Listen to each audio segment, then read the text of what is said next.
ചന്ദനക്കുറിയുമായി ഹേമന്ത കൗമുദി ഇറങ്ങി വന്നു. വൃശ്ചികരാത്രിതൻ അരമന മുറ്റത്തൊരു പിച്ചകപ്പൂ പന്തലൊരുക്കി വാനം പിച്ചകപ്പൂ പന്തലൊരുക്കി.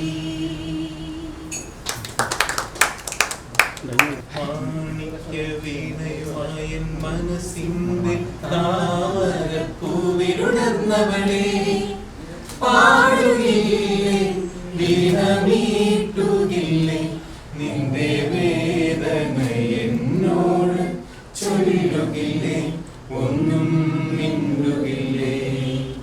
മാണിക്യ വീണയുമായൻ മനസ്സിന്റെ താമരപ്പൂവിലുണർന്നവളെ പാടുകില്ലേ വീണമീട്ടുകില്ലേ നിന്റെ വേദന എന്നോട് ചൊല്ലുകില്ലേ ഒന്നും മിണ്ടുകില്ലേ. വയലാറിൻ്റെ 50 വർഷം, ഇദ്ദേഹം നമ്മളെ വിട്ട് പിരിഞ്ഞിട്ട് 50 വർഷമായി. ഇതുവരെയുള്ള കാലഘട്ടത്തിൽ നമ്മൾ 18 വർഷമായി തലസ്ഥാന നഗരിയിൽ നമ്മൾ വയലാറിനെ ഓർമ്മിക്കാനുള്ള സാംസ്കാരിക ഉത്സവം നടത്തുകയാണ്. അതിൻ്റെ ഭാഗമായിട്ടാണ് വയലാറിൻ്റെ അനവധി ഗാനങ്ങൾ നമ്മൾക്ക് അഭിനയിച്ച് പാടിയ മധുസാറിൻ്റെ വീട്ടിൽ അതേസമയം 92 വയസ്സെന്ന് പറഞ്ഞാലും നമുക്കിപ്പം ചെറുപ്പമായിട്ടാണ് തോന്നുന്നത് മധുസാറിനെ കണ്ടിട്ട്. അദ്ദേഹത്തിൻ്റെ മുന്നിൽ വന്ന് ഇവിടെ നിന്നാണ് നമ്മൾ നാളെയാണ് നമ്മൾ പുത്തരിക്കണ്ടം മൈതാനത്ത് പരിപാടി തുടങ്ങുന്നത്. പക്ഷേ ഇന്ന് മധുസാറിൻ്റെ അടുത്ത് അവിടെ പതാക ഉയർത്താനുള്ള പതാക ബഹുമാന്യ MLA മധുസാറ് നമ്മളെ MLAക്ക് നൽകി ആദ്യത്തെ ഉദ്ഘാടനം ചെയ്യും.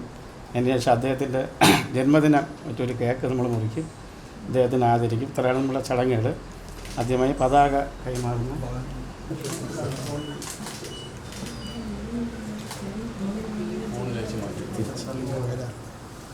തിരിച്ച്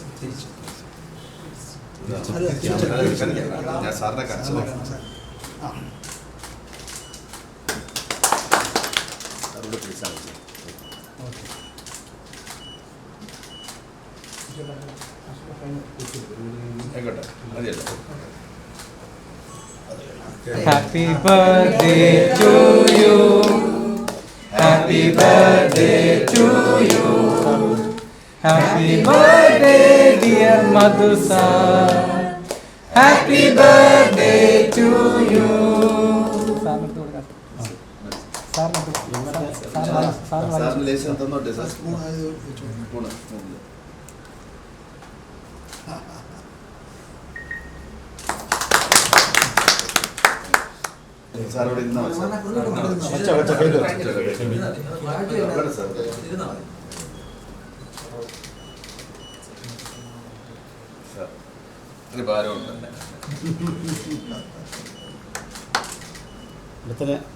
അടുത്ത നമ്മളെ പത്തനാപുരം ഗാന്ധി ഭവൻ്റെ ഗായറ്റ് സോമരാജ് സാറ് അദ്ദേഹത്തിന് ഒരു പൊന്നാട ഉന്നയിച്ചിട്ടുണ്ട്.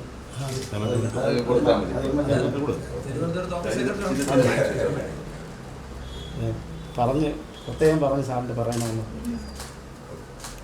നമുക്കൊരു സംശയമില്ലാതെ പറയാൻ സാധിക്കും, അത് മധുസാറാണ്. ഇന്ത്യൻ സിനിമ എങ്ങനെ ദാദാ സാഹിബ് ഫാൽക്കെയോട് കടപ്പെട്ടിരിക്കുന്നോ ഏതാണ്ട് അതിന് തുല്യമായി മലയാള സിനിമ കടപ്പെട്ടിരിക്കുന്ന മഹാനായ കലാകാരനാണ് മധുസാർ എന്നുള്ള കാര്യം നമ്മളെല്ലാവരും ഓർക്കുന്നുണ്ടാകും.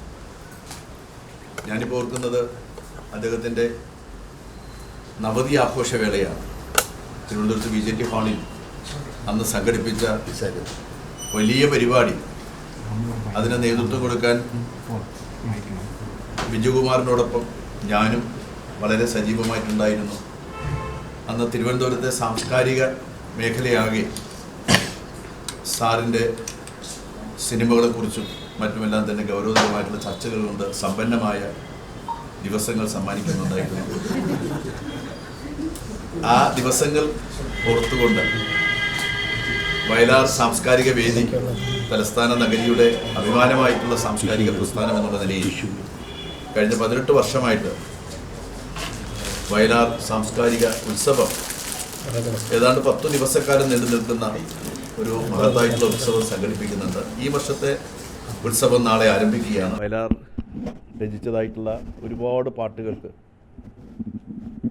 സൗന്ദര്യത്തോടു കൂടിയിട്ടുള്ള ഭാവാത്മകമായിട്ടുള്ള ചിത്രീകരണം മധുസാറിൽ നിന്ന് നമ്മൾ ധാരാളമായിട്ട് കണ്ടിട്ടുണ്ട്. അതെല്ലാം അദ്ദേഹം ഇപ്പോൾ കുറച്ചെങ്കിലും അദ്ദേഹത്തിൻ്റെ ഓർമ്മയിൽ ഇങ്ങനെ വരുന്നുണ്ടാവും. ഞാൻ ദീർഘിപ്പിക്കുന്നില്ല. അദ്ദേഹം നമ്മോടൊപ്പം കുറച്ച് സമയം ചെലവഴിക്കാനായിട്ട് തയ്യാറായി എന്നത് നമ്മെ സംബന്ധിച്ച് സന്തോഷകരവും അതിനേക്കാൾ അഭിമാനകരവുമായിട്ടുള്ളൊരു കാര്യമാണ്. സാറിൻ്റെ കൈകളിൽ നിന്നും ഏറ്റുവാങ്ങി ഈ പതാക നാളെ അവിടെ ഉത്സവസ്ഥലത്ത് ഉയർത്തുന്നുണ്ടാവും. പതാക നൽകിക്കൊണ്ട് 1-2 വാക്കുകൾ സംസാരിക്കാൻ, അല്ലെങ്കിൽ സാറിന് സൗകര്യമുള്ള അത്രയും തന്നെ സമയം സംസാരിക്കാൻ ഞാൻ ബഹുമാനപ്പെട്ട മധുസാറിനെ ക്ഷണിക്കുന്നു. ഈ മഹത്തായ പരിപാടി ഇവിടെ എൻ്റെ വീട്ടിൽ വെച്ച് തന്നെ നടത്താൻ തോന്നിയ മനസ്സുകൾക്ക് എങ്ങനെ നന്ദി പറയണമെന്ന് അറിഞ്ഞുകൂടാ. 50 വർഷത്തിലേറെയായി അദ്ദേഹം നമ്മെ വിട്ട് പിരിഞ്ഞു പോയിട്ട്. വയലാർ ചിലർ ജീവിച്ചിരിക്കുമ്പോഴേ മരിച്ചതിന് സമമാണ്, ചിലർ മരിച്ചു പോയാലും ജീവിച്ചിരിക്കുന്നു. അദ്ദേഹം 2ാമത്തെ കൂട്ടത്തിലാണ്. അദ്ദേഹം നമ്മുടെ കൂടെ ഒപ്പം ഇവിടെ നിൽക്കാനില്ലെങ്കിലും നമ്മുടെ കൂടെ നമ്മുടെ മനസ്സിൽ എപ്പോഴും ജീവിച്ചിരിക്കുന്നു. ആ വയലാറിനെ ഇപ്പോഴും ഇവിടെ നാം എല്ലാം കൂടെ ഒരുമിച്ച് ഓർക്കാനും അദ്ദേഹം മലയാള സാഹിത്യത്തിന്, കവിതയ്ക്കും അതുപോലെ സിനിമയ്ക്കും ഗാനങ്ങൾക്ക് നൽകിയിട്ടുള്ള സംഭാവനകൾ ഓർക്കാനും അതിന് നന്ദി പറയാനും, ഇത് നന്ദി പറഞ്ഞിട്ട് ആവശ്യമൊന്നുമില്ല. കാരണം അത് ഈ നന്ദി പറയപ്പെടുന്നതിനേക്കാളും വളരെ ഉപരിയാണ് അദ്ദേഹത്തിൻ്റെ പ്രവർത്തനങ്ങളായിരുന്നത്. ഇതൊക്കെയാണെങ്കിലും വയലാറിനെ നേരിട്ട് അറിയാമായിരുന്നതുകൊണ്ടും വളരെയധികം സ്നേഹം ഉണ്ടായിരുന്നതുകൊണ്ടും പലപ്പോഴും കാണുകയും സംസാരിക്കുകയും കുശീലൊന്നും പറയുകയാണ്. അദ്ദേഹത്തിന് ഈ ഭാവമൊന്നുമില്ല. ഈ കവിത എന്ന് പറയുന്നത് രാവിലെ വെളുപ്പിനെ എണീറ്റിരുന്ന് എഴുതുന്നൊരു സംഭവമാണ്.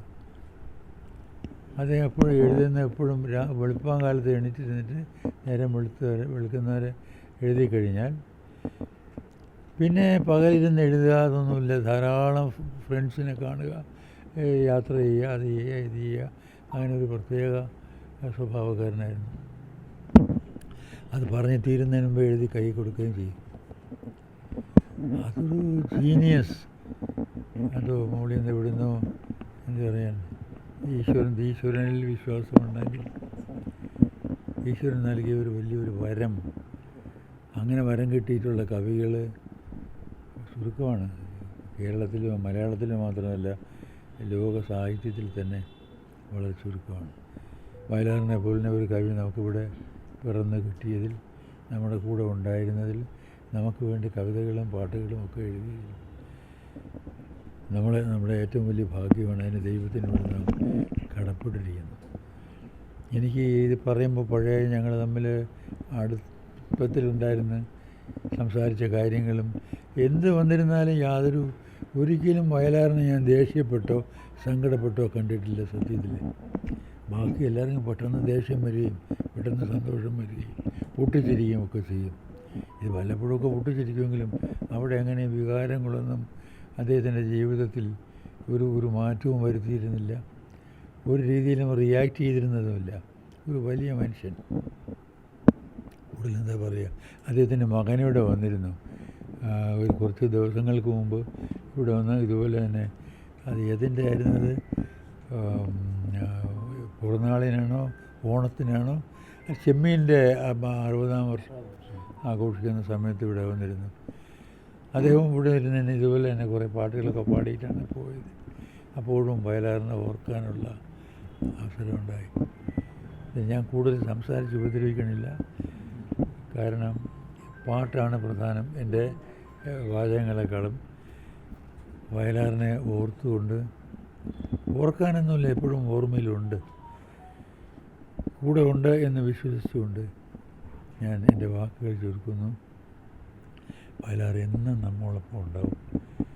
മലയാളമുള്ളിടത്തോളം മലയാള സാഹിത്യവും കവിതയും സിനിമയും എന്തിന് ഈ കൊച്ചു രാജ്യമുള്ളിടത്തോളം ഈ കൊച്ചു ഭാഷ ഉള്ളിടത്തോളം വയലാർ എന്ന് നമ്മൾ ജീവിച്ച് തന്നെ ഇരിക്കും. അദ്ദേഹത്തിൻ്റെ ഓർമ്മ തന്നെ ഒരു പുണ്യമാണ് നമുക്ക്. ആ ഓർമ്മ എപ്പോഴും ഉണ്ടായിരിക്കട്ടെ.